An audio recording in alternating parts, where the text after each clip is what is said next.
გამარჯობათ, მინდა ტერმინებზეც გესაუბროთ. დღეს განვიხილავთ ორ ტერმინს, ეს ბოლშევიკები და მენშევიკები, რას ნიშნავს. ბოლშევიკები და მენშევიკები იყვნენ ერთი პარტიის ორი განაყოფი, ეს იყო RSDRP, ანუ რუსეთის სოციალ-დემოკრატიული მუშათა პარტია. სხვათა შორის ამ პარტიის წევრები იყვნენ სტალინიც და ნოე ჟორდანიაც. ნოე ჟორდანია იყო მენშევიკების წევრი, სტალინი იყო ბოლშევიკების წევრი. ეხლა რაში იყო მათ შორის განსხვავება? ბოლშევიკები მოითხოვდნენ რადიკალურ ცვლილებებს, რადიკალურ ქმედებებს, ხოლო მენშევიკები მოითხოვდნენ ბურჟუაზიაზე დაყრდნობით რევოლუციის მოწყობას.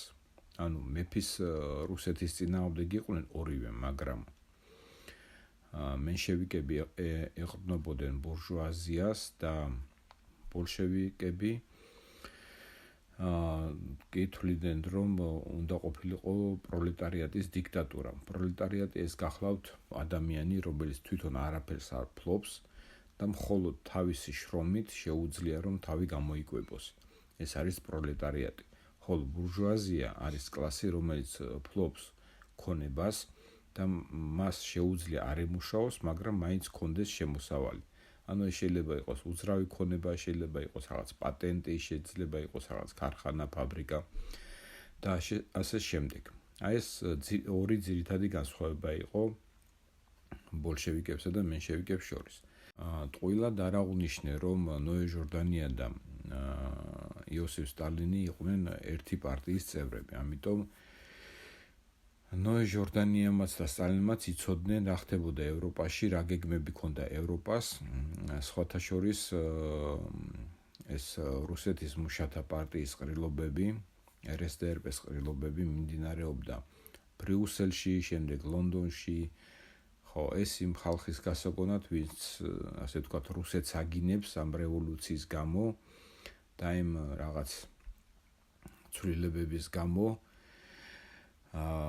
რუსეთის ნება არ ყოფილა ეს ცვლილებები, ეს ყველაფერი გადაწყდა ევროპაში. ისე როგორც დღეს ყველაფერი წყდება ევროპაში, მაგრამ წინა ჩემი ვიდეოებიდან თქვენ უკვე იცით, რომ ამას უკვე ეწინააღმდეგება შეერთებული შტატები, რუსეთი და უნდათ რომ მათ გვერდით დადგეს ასევე ჩინეთიც.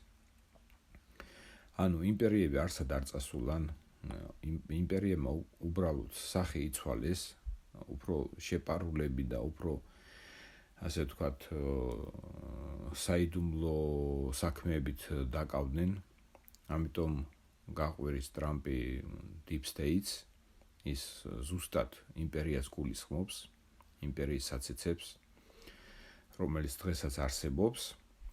აქედან გამომდინარე, ნოე ჟორდანიამ იცოდა ევროპის გეგმები კავკასიის მიმართებაში და მას არ უნდოდა, რომ გამოეცხადებინა საქართველოს დამოუკიდებლობა, რადგანაც საქართველოს დამოუკიდებლობა ნიშნავდა რუსეთის სუვერენიტეტის მოშლას სამხრეთ კავკასიაში და მაშასადამე საქართველო რჩებოდა ამ ქოლგის გარეშე.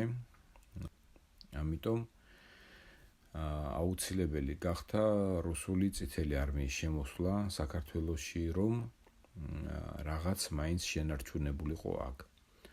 რუსული წითელი არმია რომ არ შემოსულიყო და რომ არ მომხდარიყო საქართველოს ანექსია, ოკუპაცია, საქართველო დაიშლებოდა უბრალოდ და საქართველო აღარ იარსებებდა.